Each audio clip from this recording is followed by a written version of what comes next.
Hello, Gemini, Sun, Moon, Rising, and Venus signs. Kamusta kayo? Sana po'y nasa mabuti kayong kalagayan. Welcome back po sa Star Tarot. At kung bago kayo rito, welcome din po kayo. Please subscribe, like, share my videos, and leave me a comment po kung nakaresonate kayo. Thank you.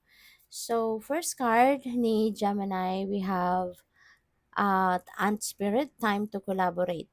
Okay? So this could be a heads up para sa iyo na maaring panahon na para makipagtulungan ka sa iba, makipag-partner ka sa iba, makipag-sosyo ka sa iba kung yan ay negosyo, or maaring it's about time na din, no, na makipag-partner ka. Kunyari, kung meron kang project or kung ano man itong gagawin mo, 'di ba? Maaring kailangan mo dito ng tulong ng iba, or siguro mas mapapabilis ang tagumpay mo if you are going to collaborate with someone. Okay? So, what else? We have BPs, Gemini. This is a reminder para sa inyo, na maging ano ka, i-embrace mo yung kapayapaan. Be peace. Okay? Wag mong problemahin ang mga bagay-bagay kasi isipin mo na lahat ng bagay may rason yan. May purpose yan. Okay? At wag mong problemahin kung merong mga bagay na nangyayari dito sa buhay mo na hindi according to your plan, hindi according to your will. Okay? Kasi God has a reason why it is happening in your life. Okay? So just be peace at whatever it is that is bothering you, ano man itong nakakapagbigay ng discomfort sa'yo, just lift it all up to God. I-offer mo na lang yan sa Panginoon, lift it all up, and then para na hindi mabasag yung inyong kapayapaan. Okay? So we have Eagle Spirit. Spirit has your back. Gemini, Spirit has your back. This is a guarantee sa inyo. Huwag kang paalala din ito sa inyo na huwag kang mag-alala. Alright? Huwag kang mag-alala. Don't worry because Spirit has your back. God is behind you, beside you, and with you. Alright? Kung ano man itong kailangan mong pagtuunan ng pansin, kailangan mong asikasuhin, huwag kang mag-alala. Kasi babackupan ka ni God. Okay? Tutulungan ka niya. Magtiwala ka lang. So, we have time to let go. Okay? Panahon na para mag-let go na. Panahon na para i-release mo na ang sarili mo from whatever that is not serving you. Okay? Time to declutter your life. Tanggalin mo na mga tao, sitwasyon, 'di ba? Tao, sitwasyon, ano pa ba? Mga bagay that doesn't serve your highest good. It's time to let it go. It's time to release them out of your life. Okay? So, what else? Tingnan natin kung ano pa ang ganap for Gemini. By the way, maraming salamat for subscribing. And if you haven't subscribed yet, subscribe na kayo. And also, maraming salamat din for not skipping the ads. Malaking bagay po yan sa akin. Thank you. And also, please click the join button sa baba ng video kung gusto po ninyo na mag-join kayo sa membership. So, sabi dito, stop complaining and focus your attention on the blessings in your life. Ayan. So, instead na mag-complain ka, instead na uh, maghanap ka ng kung ano ang wala sa'yo, or maghanap ka ng kung ano yung kulang sa'yo, 'di ba? Instead of doing that, you just rather focus your attention sa mga blessings na meron ka na. Sa kung ano ang meron ka na. Ano yung mga biyayang pinadala na or binigay na sa'yo ng universe.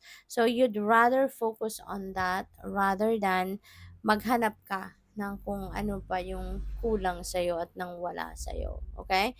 Kasi the more ah, na you are feeling lack, 'di ba? Nako, mas marami ka pang maiisip diyan na lalong kulang, 'di ba? Um,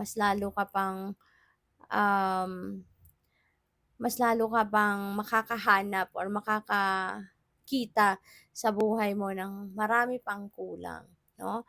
And it will just attract more negativity, no, sa buhay mo.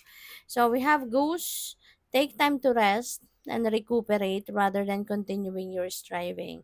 Okay? So maybe it's about time na for you to take rest. Give yourself time to breathe. Okay? Kasi baka pagod ka na, baka pagod ka, maaaring hindi ka na kumpleto man lang ng quality sleep. Kaya it's about time na for you to rest and recuperate. Okay? Para na ma-maximize mo yung lakas mo. 'Di ba? Kailangan na lagi kang healthy, lagi kang nakakapag-replenish ng lost energy mo. Kasi even if pagod ka na, maaaring go ng go ng go ka pa rin. So, hindi mo rin may bibigay, no, yung 100% mo na lakas, na galing, 'di ba? Kung exhausted ka na, kung burnout ka na, hindi ba? Kaya mas maganda, no, na nagkakapagpahinga ka pa rin, no, ng at least every day. You can do some rest, you can sleep, you can have quality sleep, yung ganon, mas maganda, no? Kasi mas ano ka, parang nagsasave ka, no? Nagsasave ka ng mas marami pang energy. So what else? Let go of your fear and know that you are safe and protected at all times. So, wag ka nang matakot, Gemini. Maaaring you are very worried about yourself or about something else or someone else. Kaya sinasabi sa inyo dito, i-let go mo na yung takot. Release your fear and rest assured that you are safe and protected. So, parang guarantee din ito para sa inyo. Paalala to sa inyo, ginagarantiyahan ka ng universe ng mga guardian angels mo na you are protected at all times. Kaya wala kang dapat na ipag-alala. Wala kang dapat na ikatakot. Okay? So, release your fears para nang sa gayon walang stress. Okay? Let go of your stress. Kasi hindi rin makakatulong yan. That's very negative energy. And imbis na swertehin ka na, imbis na papunta ka na sa magandang sitwasyon, saan ka mapupunta, 'di ba? Kung ikaw ay natatakot. So, we also have the camel, trust that you have the resources to get through the challenges before you. Okay? Magtiwala ka. Kasi God provides. God provides. God always gives us what we need.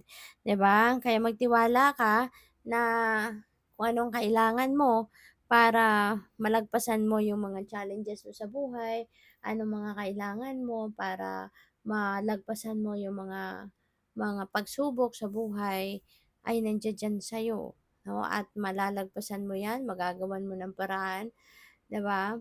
And, you will find the resources, okay? Nandiya na 'yan, maaaring hindi mo lang napapansin or maaaring hindi mo lang, nare-recognize na that's what you need, 'di ba? Para na ma-solve mo ang mga problema mo. So, good luck. Thank you for watching. Love and light. Namaste.